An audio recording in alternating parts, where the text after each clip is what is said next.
Du coup, merci Olivier et merci Maël de venir nous présenter donc Nul n'est à l'abri d'une victoire. Avant de commencer, donc Olivier, toi c'est ta première BD, et chez Masso et tout court. Toi Maël, tu as un peu plus de bouteilles. Je suis assez jeune aussi quand même. Oui, tu as plus d'expérience déjà.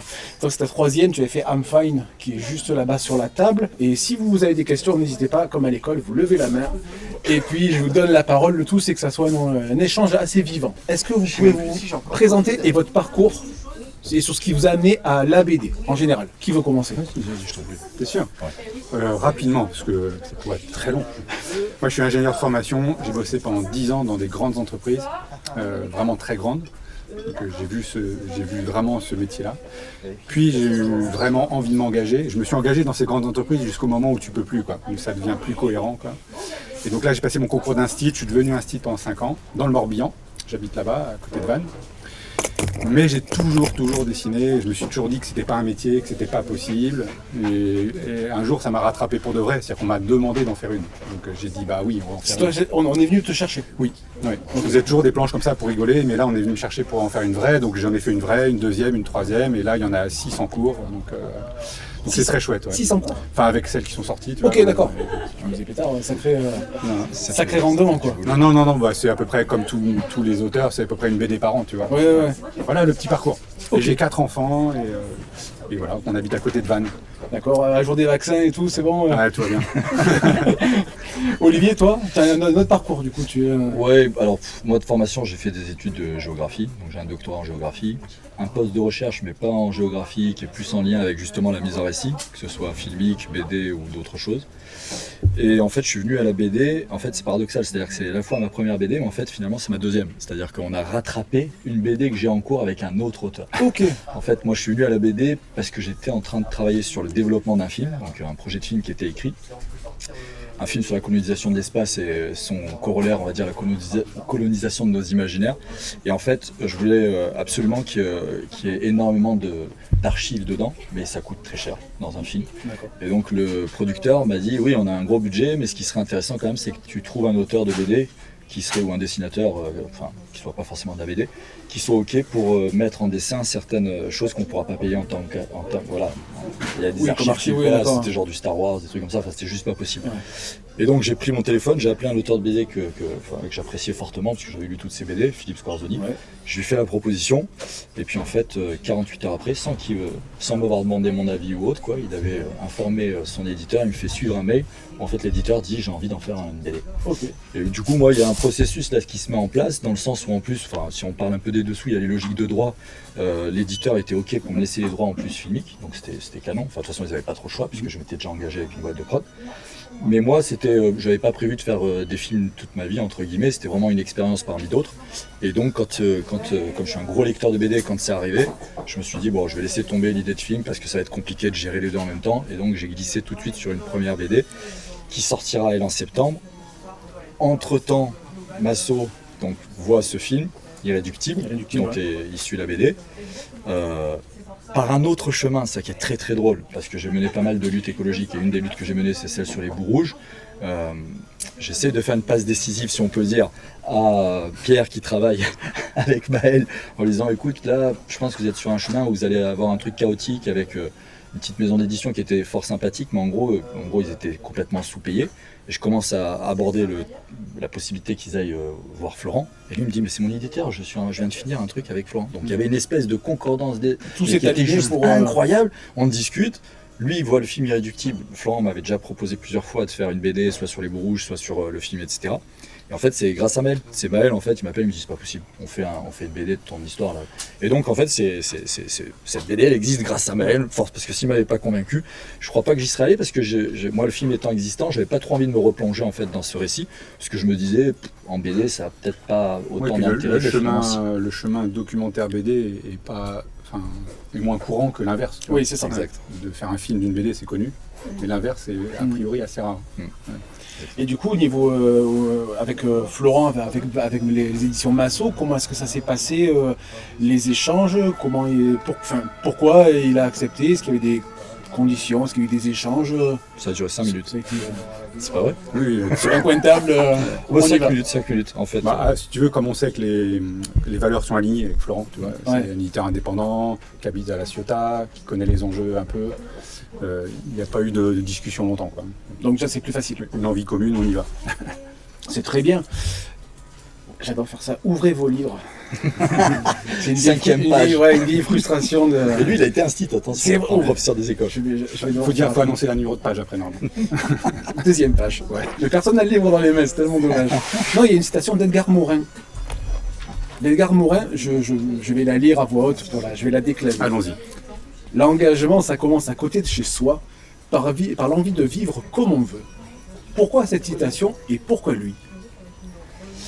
En fait, dans l'approche filmique, ça on l'a respecté, c'est-à-dire qu'on a rajouté un personnage qui n'est pas dans le film, mais on a respecté plus ou moins la grammaire du film. C'est-à-dire qu'on voulait qu'en ouverture et en fermeture, il y ait quelqu'un qui donne une dimension universelle, on va dire, à l'engagement. Et Morin l'incarne bien, puisqu'il a été engagé toute sa vie, ça a été un résistant. Et du coup, sa position, en plus, elle est vraiment singulière, et moi j'aime bien. C'est-à-dire que très souvent, il est connu parce que c'est un intellectuel avant tout, hein, et très souvent, en fait, on essaie d'intellectualiser notamment l'engagement et le passage à l'acte. Et lui, il a vraiment une force de partage et de conviction.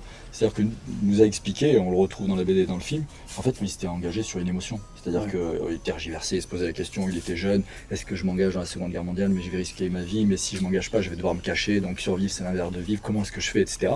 Et en fait, un jour, il entend une musique de Wagner, et il dit que c'est ça qu'il a décidé. C'est-à-dire, il a dit, c'est bon, j'y vais, je pars. Comme quoi. Et donc, du coup, voilà, il y a cette espèce de... Cette phrase, c'est ce qu'il dit, c'est-à-dire que voilà, j'ai envie de vivre comme bon je l'entends, et même si on est dans une période ultra chaotique ou dans un temps de guerre et autres, quoi, il a suivi ses convictions, et donc c'est peut-être ça.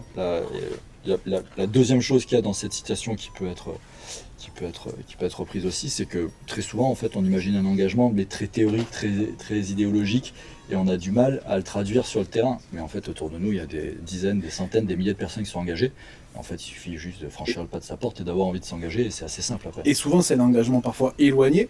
Et là, dans la citation, c'est commencer à agir à côté de chez soi. Et ça aussi, c'est un message fort quand même, ce qu'on retrouve dans la bande dessinée, parce que les personnages dont vous parlez sont éloignés à travers la France, mais si on veut commencer à agir à tous les niveaux, ça commence en sortant de chez soi, juste à côté. Ouais, si tu veux, moi, ce qui m'a marqué quand j'ai vu le doc, c'était les territoires, tu vois. Mais en plus, j'avais moi accroché sur le fait que tu sois géographe. Et moi, j'adore ces régions de France, toutes différentes. Et donc là, c'est ça, quoi. C'était s'engager sur son territoire, tu vois. Finalement, il y a du sensible, quoi. Et donc en faire, nous, un dessin sensible, c'était l'enjeu, tu vois. Si ce doc, tu l'adaptes en roman ou en essai, je pense que tu perds la sensibilité. Tu perds de l'impact émotionnel. Et moi, quand j'ai fini ce doc, j'étais ému. En plus, il y a une force victorieuse, quoi. Et qui est portée par les personnages et les territoires, en fait. Et quand tu as fini la BD, tu avais encore cette émotion. Ah ouais. Il était limite déprimé, c'était énorme. Il disait, mais comment on va faire? Vite, il faut qu'on trouve soit une suite, soit qu'on raconte une autre histoire. Putain, mais il commence à manquer les personnages parce que lui, il a plongé dedans pendant un an non-stop. Alors, pourtant, avec I'm Fine, tu étais déjà sur de la BD documentaire et qui avait cette notion d'écologie, d'environnement. Pourquoi celle-ci, du coup, t'a un petit peu plus touché? Eh bien, si I'm Fine vous invite à la regarder, c'est de l'humour décalé, tu vois, par rapport à l'actualité écologique, qui est plombante, tu vois. Il y a beaucoup de références à la pop culture. Donc on est dans ces thèmes-là, mais c'est pas du tout les mêmes enjeux sensibles, si tu veux. Ouais. Là, on touche par l'humour dans Infine.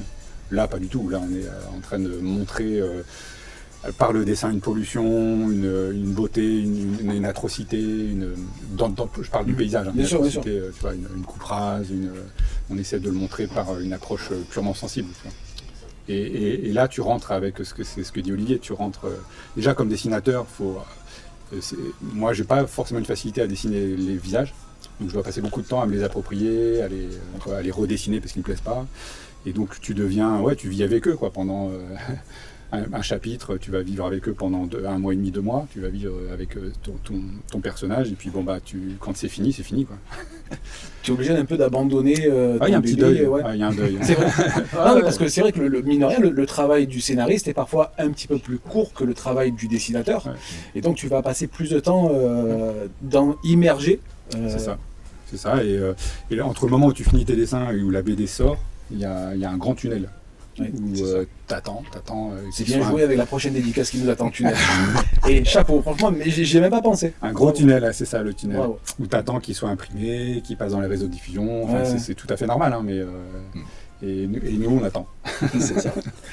Au niveau de la préface, c'est Mathieu Vidard. Qui connaît Mathieu Vidard? Ok, pour 3. C'est bien. Et ceux qui ne connaissent pas, il présente La Terre au carré. Qui est Si, il le connaît, c'est marrant. Ah oui, non, mais il a pas pas levé levé le le doigt. doigt. Mais... Si, je l'ai vu. Bien sûr. Il présente La Terre au carré sur France Inter, qui a aussi cette notion d'écologie. Il y a un des podcasts que j'ai écouté, qui la bande dessinée et l'écologie sont Récemment, là, étroitement liés. Très, très intéressant. J'ai écouté celui sur le plastique dans l'alimentation. Je ne vous conseille pas. Ouais. Enfin, c'est bien, c'est très intéressant, mais on ne mange plus rien après. Ouais. Ça, c'est le problème. Mais du coup, j'ai l'impression que vous avez eu envie que la BD appartienne à d'autres personnes, de les impliquer. Mathieu, Edgar, d'autres personnes, histoire que ce soit une BD collégiale, plus que uniquement la vôtre. De toute façon, c'est complètement effacé, si j'ose dire. C'est-à-dire vraiment le propos, que ce soit dans le film ou que ce soit dans la bande dessinée, c'est ça, c'est ce que disait Maël, c'est-à-dire que l'objectif principal, c'était vraiment d'avoir des histoires à hauteur d'hommes et de femmes, et très fortement liées à un territoire. On n'a pas visé une exhaustivité, mais quand même, on a essayé de trouver des gens qui étaient aux 4 coins de la France. Enfin, c'est un hexagone, mais c'est pas grave. Et 6, mettons. Et on avait aussi envie qu'ils aient chacun, on va dire, un engagement singulier, dans le sens où, que ce soit sur un enjeu, que ce soit la déforestation ou la protection de l'océan ou ainsi de suite. Enfin, voilà, il fallait vraiment qu'il y ait des thématiques écologiques derrière. Et le principal, c'est qu'on voulait faire vraiment du David contre Goliath. C'est-à-dire qu'on voulait pas...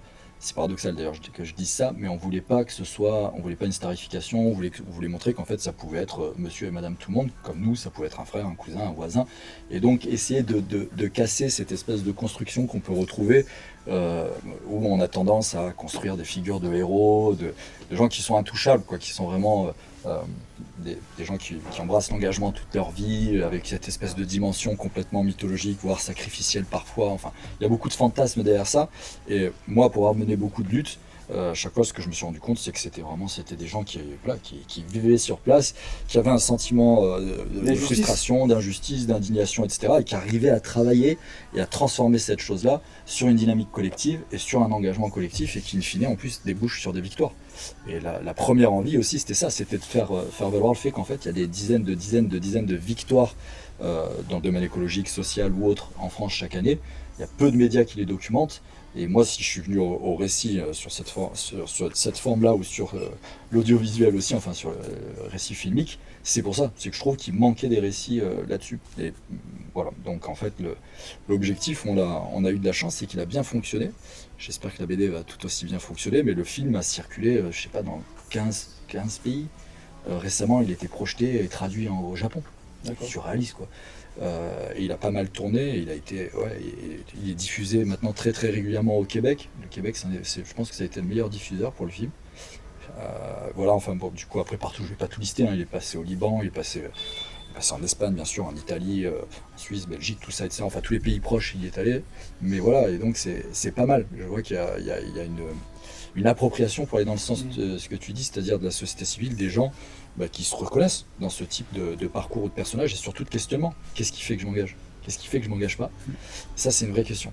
Juste pour la petite anecdote, sur le tournage, puisqu'on est obligé de faire le lien toujours avec le film, sur le tournage, toute l'équipe de tournage, ils étaient vachement embarrassés, et tout le long du tournage, vu que je leur faisais rencontrer donc ces personnes, ils me disaient mais je comprends pas, presque ils m'engueulaient, alors qu'en fait ils se parlaient eux-mêmes, ils disaient mais pourquoi je suis pas engagé, moi je comprends pas, qu'est-ce qu'il manque pour faire le pas et tout. Donc en fait j'avais l'impression qu'il y avait une espèce d'être un psy, tu vois, je les ai accompagnés tout le long, donc on se faisait des longs repas, on discutait, et ils ont basculé, il y en a pas mal qui ont basculé, sur les 4-5, il y a les 2 tiers. On a une première question. Pourquoi avoir changé le titre, parce que le titre initial du documentaire c'est Irréductible, Pourquoi avoir changé Nul n'est à l'abri d'une victoire? Est-ce que c'est parce que dans Irréductible, il y a juste la notion de résistance et pas forcément de victoire?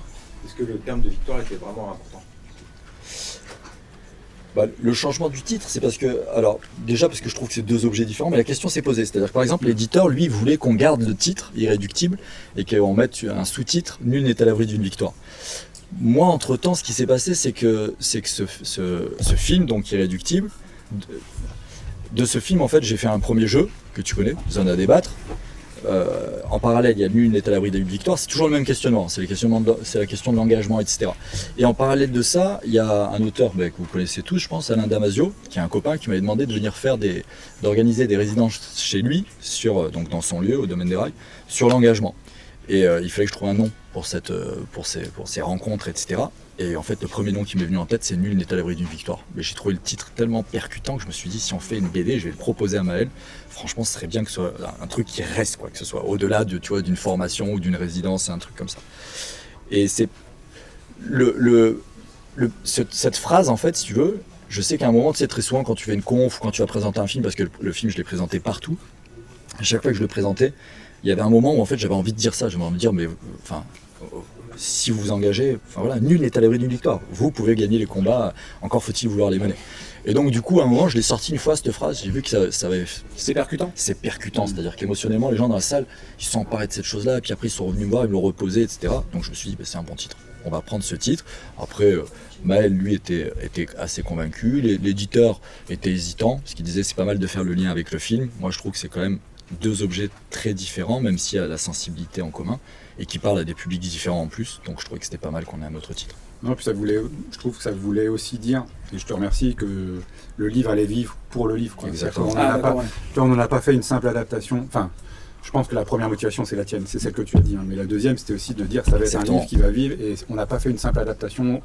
On va sûrement en parler, mais au niveau des choix des couleurs, on a rajouté un personnage, on a donné des angles de vue un peu différents, je pense que c'est pas qu'une simple adaptation de donc vous êtes peut-être permis en bande dessinée ce que vous ne pouviez pas faire, ou peut-être difficilement, en film. Et au sens aussi où, tu vois, ça aurait été une simple adaptation, peut-être on aurait mis une BD de Maël adaptée du film d'Irréductible. Mais c'est pas ça. Olivier il s'est impliqué artistiquement, tu t'es impliqué dans le bouquin.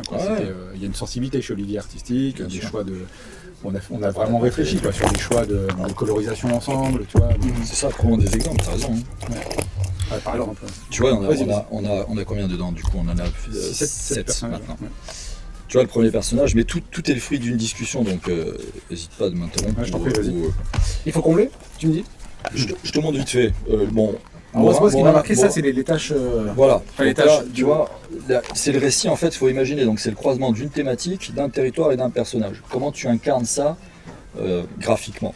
Tout de suite, on s'est dit, voilà, on va parler d'un territoire qui est éminemment pollué, qu'est-ce qu'on fait? Et très vite est arrivée l'idée, justement, de taches rouges, de plusieurs, donc de ce marqueur très très commun qui soit aussi bien dans l'air, dans la terre, dans l'eau, qu'on se questionne, et donc c'est bien évidemment c'est la représentation de la pollution. Et donc sur ce personnage, c'est ce qui fait la spécificité, on va dire, graphique, et encore plein d'autres choses. Je laisserai Maël s'il veut développer. Je te fais vite fait chaque perso. Deuxième perso sur le Morvan, pour ceux qui connaissent le Morvan, c'est plutôt pluvieux, marron, vert, avec les fumerolles très uniformes, uniformes et ainsi de suite. Et en fait, et pourtant c'est celle qui a les couleurs les plus vives. C'est pour ça. Et en discutant avec Maël, en fait, on parle justement de cette lutte et de comment elle a été gagnée. Donc elle a été gagnée par une copine et des copains, mais elle a été gagnée parce qu'en fait, c'était une lutte contre la déforestation. Ils ont prouvé que dans l'espace boisé qui était menacé, il y avait des batraciens, mais qui étaient des espèces protégées. Et en fait, on s'est dit, ok, c'est une lutte qui a été gagnée par les humains, mais elle a été aussi gagnée par les non-humains. Et donc, comment est-ce qu'on donne à voir cet aspect-là, sans le dire, tu vois, il n'y avait pas de pédagogie là-dedans. En fait, les batraciens, ils voient comme ça. Ils voient tout en flux. Donc en fait, on le suggère à la fin. C'est pour ça qu'on a fait les choix aussi, par exemple, de ghoster, ça c'était une super idée, tout ce qui est les constructions humaines, c'est-à-dire la batteuse, là par exemple, etc., c'est comme un fantôme. Donc, comme s'il y avait une incompréhension de l'animal. Enfin, Ouais, Exactement, c'est ça, ouais. comme un truc qui était complètement hors norme. En fait, j'arrive pas à décoder ce qui se passe. Les archives, tu vois, au lieu de les faire porter par des militants parce qu'elles étaient sonores, etc., on les fait porter aussi par le non-humain. Donc dans celle-ci, on a voulu vraiment montrer qu'il y a une partie prenante. On a même tenté des fous, etc. Enfin, on a bien rigolé sur ce personnage.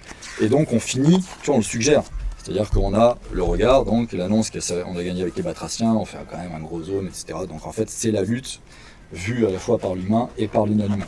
En fait, graphiquement, on a réfléchi comme ça sur chaque perso. Alors justement, je vais sur, être plus rapide sur les autres. le côté graphique, chaque planche est composée de 3 cases. Ouais.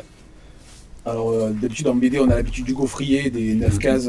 Et là, est-ce que, je pense, c'est pour souligner le côté cinématographique et aussi ça Western. impose... Western. Et justement, on va y revenir par rapport à la couverture. Mais ça impose un rythme de lecture en fait uniforme.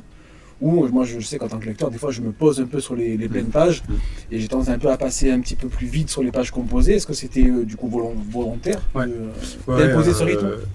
En fait, moi, je voulais garder quand même une signature de la provenance de cette BD. Quoi. On venait du documentaire, on venait du cinéma. Et je me suis dit, tiens, ça pourrait être cette contrainte-là, ce critère-là, quoi. Mais c'est une contrainte qui te rend créatif, en fait. Mais, De la contrainte née ouais. la création. C'est et tu vois, j'en ai même parlé assez tôt à un libraire qui est à côté de chez moi, qui connaît très bien la BD comme tous les libraires. Et il me dit, ouais, ton choix, il est top, mais il me dit, je pense qu'il faudrait que tu l'assumes jusqu'au bout. Là, j'en ai parlé à Olivier, lui il commence à me dire, j'aimerais bien que tu sortes des cases et tout. Là, on l'a tenu, et puis en fait, vous allez voir, il y a un personnage pivot, où là, on a explosé les cases, on est parti ailleurs. Parce que c'est un personnage un peu pivot qui raconte sur l'histoire de la lutte. Donc il y a un chapitre où on sort des cases. C'est peut-être aussi briser la monotonie entre guillemets de la lecture. Le corse, donc sur les luttes corses, pour revenir sur ce que tu disais, ce qu'on peut faire en BD qu'on ne peut pas faire par exemple cinématographiquement parlant, bon là ça marche. On voulait donner, tu vois, il y a toujours ce lien vraiment avec un territoire, il y a des animaux tout le long dans le film, avec les non-humains et ainsi de suite. Et lui, enfin vraiment c'est un éleveur, il y a cette espèce de... Enfin, on pourrait penser un peu comme dans Apocalypse Now, je sais pas si tu vois la fin et autres, quoi.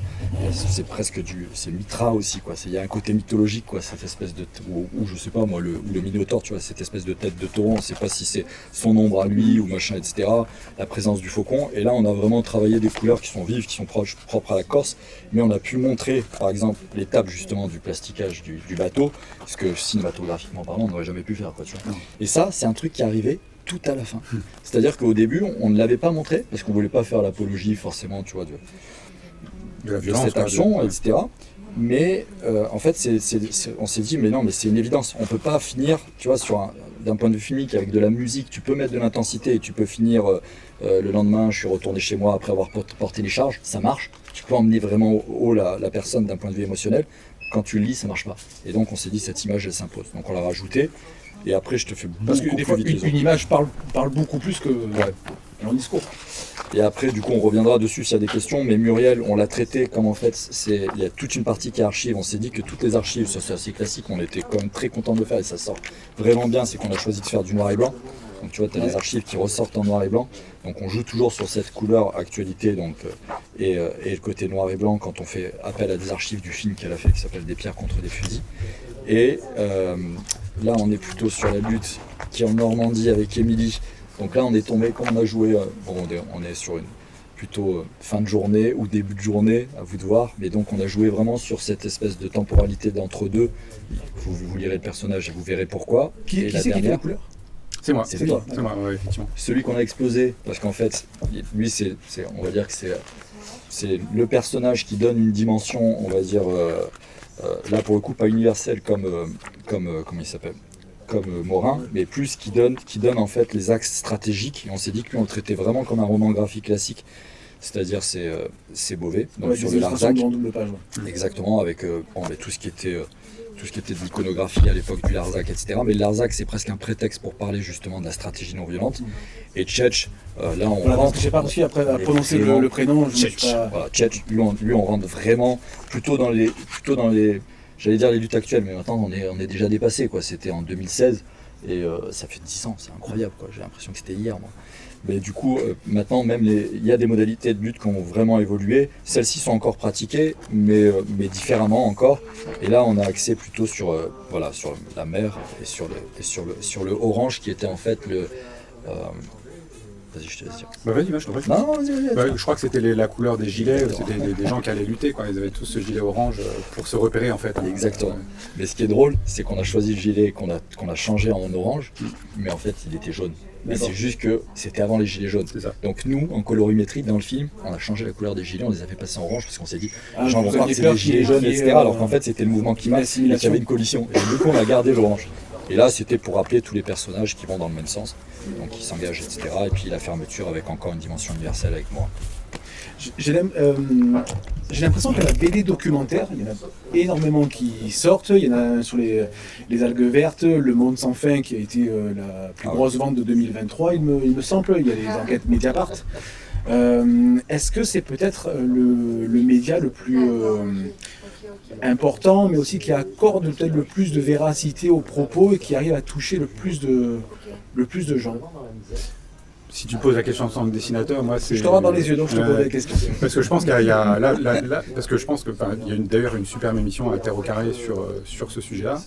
L'éditrice avait des arguments, l'éditeur, le dessinateur en avait d'autres, c'est très intéressant. Et moi ma vision c'est effectivement que si tu choisis de faire une BD, c'est parce que tu vas pouvoir exprimer de la sensibilité, des paysages, dessiner des choses qui ne sont pas représentables dans la réalité, tu l'as dit. Par exemple là on a dessiné une centrale nucléaire qui ne s'est pas construite. On voulait dessiner la pointe du rat avec une centrale nucléaire. Ça, je pense, aujourd'hui avec l'IA, malheureusement, je pense qu'on doit pouvoir faire ça. Mais nous, on avait plaisir à le dessiner dans le style de la BD et tu vois, à l'intégrer, quoi. Peut-être pas avec la poésie que celui-là. Peut-être pas. J'espère. et ouais, pour moi, c'est ça, c'est l'approche sensible, quoi.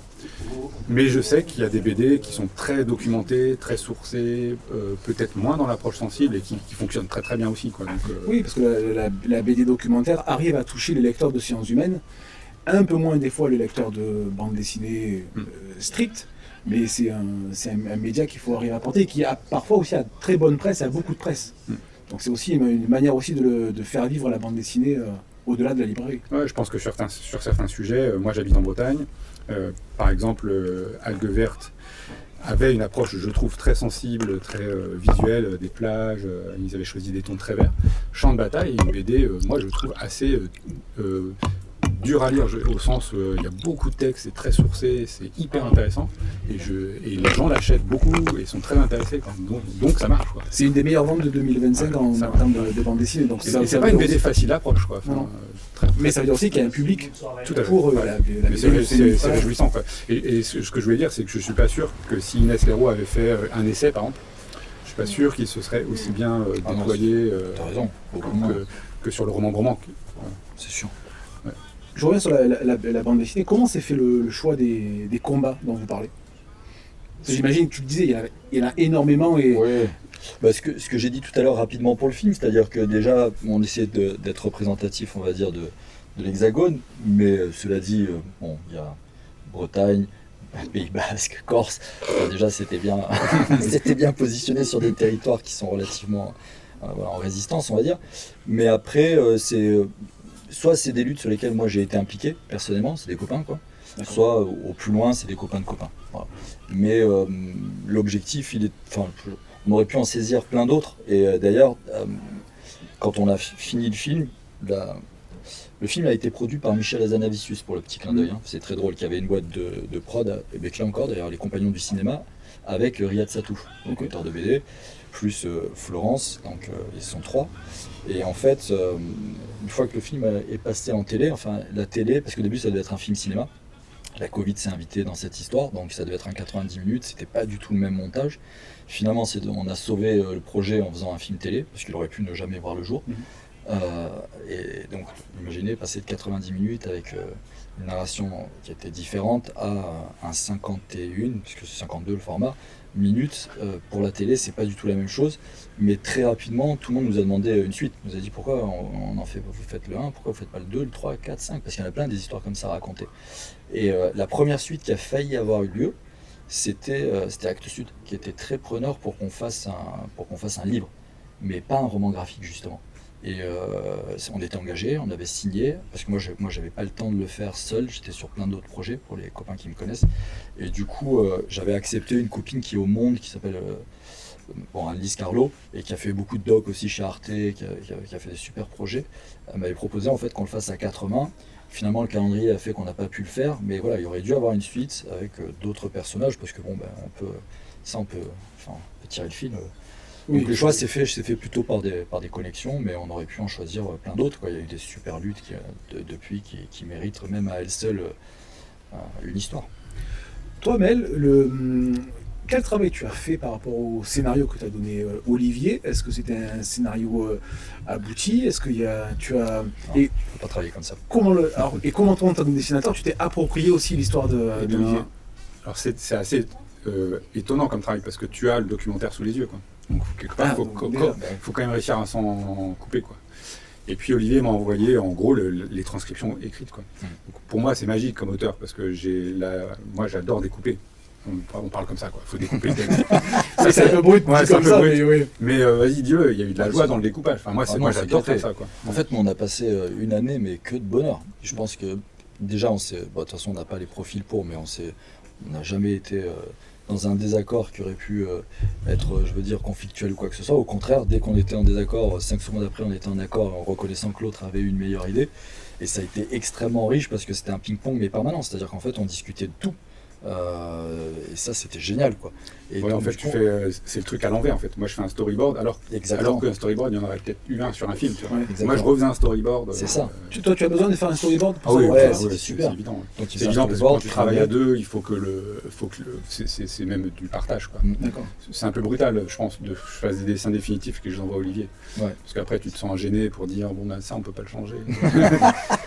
Alors, storyboard, c'est obligatoire. Et puis même pour moi, pour réfléchir aux angles de vue, pour crayonner, raturer. Mais l'inverse, c'est vrai aussi. Il disait que moi, je m'étais vachement impliqué sur l'artistique, sur les choix de dessin, etc.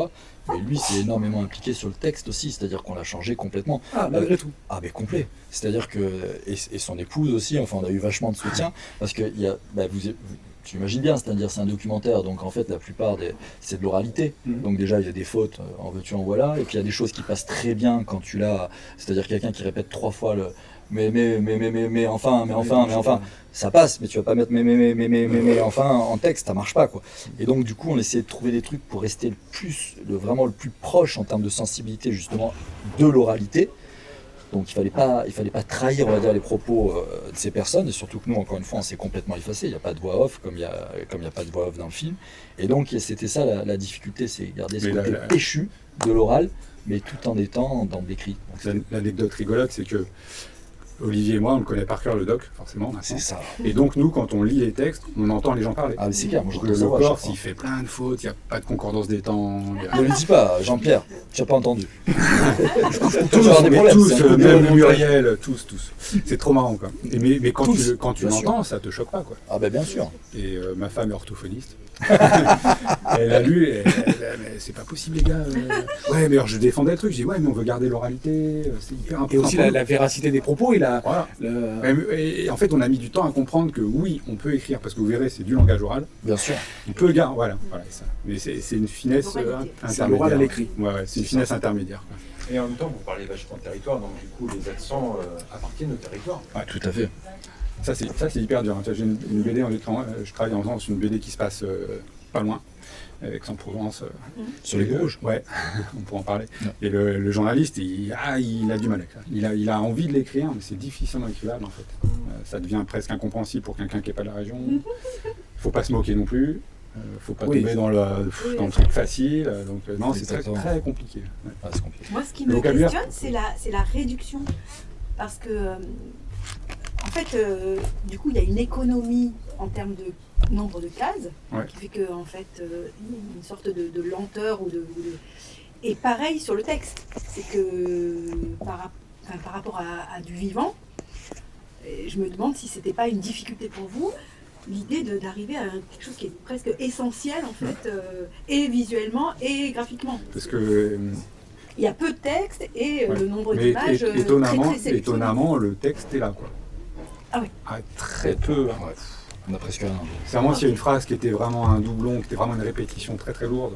D'accord. Donc il n'y a pas eu de sélection. Ah ouais, à faire. non, c'est quasiment pas. Je pense qu'on peut regarder le documentaire avec le livre et à peu près. On est quasiment raccord. Ouais, c'est impressionnant. C'est ça, c'est ce que j'allais rajouter en fait. En fait, c'est peut-être pas des bavards. Bah, c'est aussi le rythme du documentaire qui avait Oui, été c'est ça. choisi. Hein. Ouais, et puis c'est aussi on va dire le génie, ou en tous les cas l'adaptation, on va dire, d'une bulle. C'est-à-dire que dans une bulle, tu peux mettre énormément de choses, comme tu peux vraiment avoir un découpage avec plusieurs bulles, et ça te permet vraiment de remplir. Après, Des fois, sur José, par exemple, on a fait des choix de pavés, quoi. Oui. Mais c'était aussi parce que ça nous intéressait graphiquement d'avoir vraiment cette position, voilà, exactement. Il y a une question que beaucoup de lecteurs et lectrices vont se poser, c'est où voir ce documentaire? Je crois qu'il est encore sur la plateforme de France TV. Si tu tapes, tu le trouves sur... Non, dans le sens. Dans le sens au début? Non, à la fin, tout à la fin. Il y a la ref, ouais. Mais t'as Non, pas de il n'y a ref. pas de QR code, parce qu'en fait, il y a un lien, mais je pense que de toute façon, Une ref, je crois, une ref. Il y a si la tu le référence. cherches bien, tu le trouves, en fait, je pense. Mais bon. Et puis, encore une fois, on voulait vraiment que ce soit deux choses dissociées, mais t'as raison. Ouais, ça. Quand tu finis la BD, tu as peut-être envie de voir C'est vrai. le Le vrai, ouais, exactement. C'est vrai. Ouais, moi j'ai eu des noms de perso déjà. Bah Ça oui. m'étonne pas, ouais. Mais là, par exemple, dans la suite de la programmation, là où il va faire les dédicaces, il y a des fois c'est couplé, c'est-à-dire projection du film et après la bande En dessinée. Bretagne, on m'a déjà demandé 3 dates. Dans des festivals. Ce sera une ciné-rencontre, si tu veux. En plus. Ah, c'est chouette. C'est bien. Ouais. Tu peux coupler les 1 heure de projection, après échange tranquille. Et puis, les bandes dessinées. Et bientôt spectacle vivant, parce que ouais. c'est pas de notre volonté, je vous le jure. On n'a pas voulu faire vivre ce truc au-delà de cet espace-là. Mais c'est enfin de la BD et maintenant enfin du film. Et en gros, là, c'est très particulier, mais c'est qu'il y a des copains qui ont décidé de l'adapter en pièces, quoi. Donc là, ça fait leur 2e ou 3e résidence. Et eux, ils sont ravis parce que du coup, ils vont aussi pouvoir s'appuyer maintenant sur la BD qui va être voilà, une richesse supplémentaire par rapport au film pour eux, pour leur adaptation. Et ça s'appelle Sur la ligne de crête, la compagnie. Et, Ils sont en résidence dans pas longtemps ici. ouais, ils en font plusieurs. Là, ils vont faire une résidence sur Marseille. Ils en ont fait une déjà sur Paris, je crois.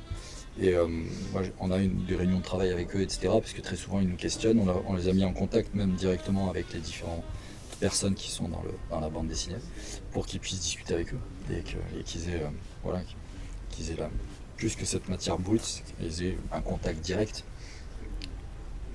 Je vous propose de terminer sur la couverture. Et après, comme j'ai un public en délire, on va passer aussi. Oh, génial, merci. Bon, je voudrais rajouter au montage, mais bon.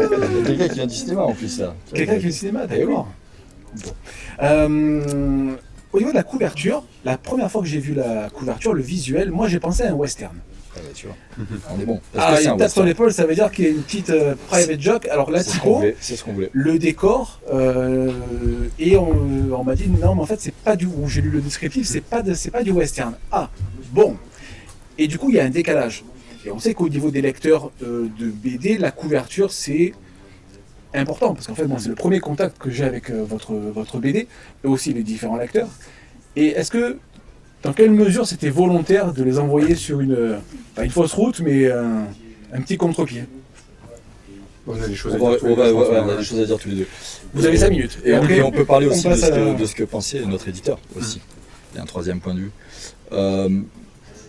qui est important aussi. Tous les personnages, en gros, c'est un western écologique.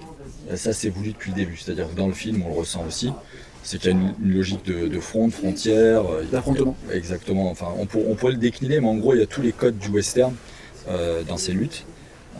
Et du coup, le choix, en fait, il était assez évident qu'il fallait justement qu'on poursuive, on va dire, cette approche artistique et du western qu'on retrouve aussi dans le découpage, bien sûr, comme on l'a dit, et dans plein d'autres choses. Dans cette présence, on disait, voilà, des animaux, dans ce rapport au territoire, dans ce côté des Indiens contre des cow-boys qui viennent coloniser, entre guillemets, des espaces. Là, c'était plutôt des grosses industries, mais c'est exactement la même métaphore. Et notre éditeur nous a questionné vachement sur ça. Il a dit, elle est magnifique cette couve, vraiment. Enfin, il est fan, mais il nous a dit, ce que tu viens de dire, c'est-à-dire les gens vont penser que c'est un western. Et nous, on a dit, enfin, je pense que ça s'est fini. On assume. On a dit, on assume pleinement parce qu'on veut. bien sûr, il nous a suggéré de faire plutôt une couverture où on voyait un affrontement, on va dire, ou quelque chose, enfin un truc plus indus et des gens qui étaient en train de résister ou quelque chose comme ça, etc. Ce qui aurait été du littéral et qui aurait aussi peut-être mieux fonctionné. Mais c'est ce que tu disais, c'est-à-dire que il y a cette approche sensible, c'est-à-dire en fait on est proche de personnes qui témoignent et les luttes écologiques c'est le fond, c'est le background, mais ce qui nous intéresse c'est de se retrouver dans tous ces personnages et que ça nous questionne individuellement sur notre rapport à l'engagement. C'était ça la promesse. Donc la couve elle nous paraissait être parfaitement adaptée, mais c'était vraiment... on est arrivé vite sur la couve d'ailleurs, il n'y a eu qu'une première proposition et direct la deuxième c'était celle-ci. C'était la seul choix, on va dire. Non, ça, tu laissais pas le choix à l'éditeur, tu sais ça là ou rien, c'est ça? Ouais, l'éditeur en gros, entre nous on en a échangé quelques-unes, mais... Ah d'accord, je couperais ça aussi. Je vous propose de rester là-dessus, comme ça on a le temps pour les séances de dédicaces. Et je vous laisse avec Olivier et Maël, et merci beaucoup pour ce très sympathique moment en votre compagnie. Merci beaucoup. Merci à vous.